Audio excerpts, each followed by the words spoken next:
Candy vous souhaite la bienvenue sur Candy Cyclisme. Voilà déjà la 32e vidéo.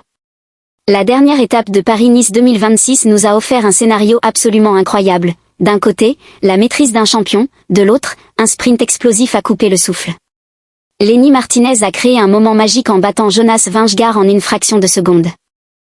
Candy pense que cette dernière étape de Paris-Nice 2026 est une véritable image du cyclisme moderne, à la fois un contrôle total et des instants d'explosion individuelle. Tout d'abord, impossible de ne pas parler de Jonas Vingegaard, qui a démontré une classe à part. Pour Candy, c'est une victoire de domination stratégique, il n'a pas besoin de gagner toutes les étapes, mais il contrôle la course avec plus de 4 minutes d'avance. Comparé aux autres, il ressemble à un véritable roi de la route, froid, précis et presque sans erreur. À l'inverse, Valentin Paré-Peintre apporte une toute autre dimension. Candy a été impressionné par son attaque en solitaire de près de 50 km, un vrai esprit d'artiste. La différence est très claire. Vingegaard gagne grâce à une stratégie sur le long terme. Paré-Peintre brille par son inspiration individuelle. Selon Candy, toute la beauté de cette étape réside dans cette opposition. D'un côté la stabilité, de l'autre l'audace. Mais au plus haut niveau, le cyclisme reste un sport de calcul et c'est pourquoi Vingegaard s'impose, tandis que Paré-Peintre, malgré sa performance, ne crée pas la surprise. Candy voit dans cette fin de course un dénouement logique, le plus fort gagne, mais celui qui attaque reste dans les mémoires.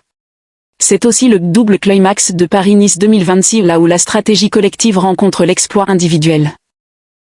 Encore une fois, Jonas Vingegaard prouve qu'il est un grand champion. Grâce au travail parfait de son équipe, il choisit le bon moment sur la côte du Lingador pour accélérer. Candy appelle ça un coup fatal stratégique discret mais terriblement efficace pour briser le peloton. Mais ce que Candy a le plus aimé, c'est Lenny Martinez. Alors que des coureurs comme Kevin Vauquelin décrochent peu à peu, seul Martinez parvient à suivre Vingegaard. Et la différence se fait dans les 20 derniers kilomètres. Vingegaard joue le contrôle et la sécurité pour protéger le maillot jaune. Lenny Martinez joue l'audace et saisit l'instant. Résultat, un sprint final haletant, où Lenny Martinez s'impose de quelques centimètres. Pour Candy, c'est une victoire du courage individuel, tandis que Vingegaard remporte la course grâce à sa régularité. Au classement général, Daniel Martinez termine deuxième, solide mais sans attaque décisive. Georg Steinhauser impressionne en tant que meilleur jeune. Kevin Vauquelin reste constant mais sans véritable explosion.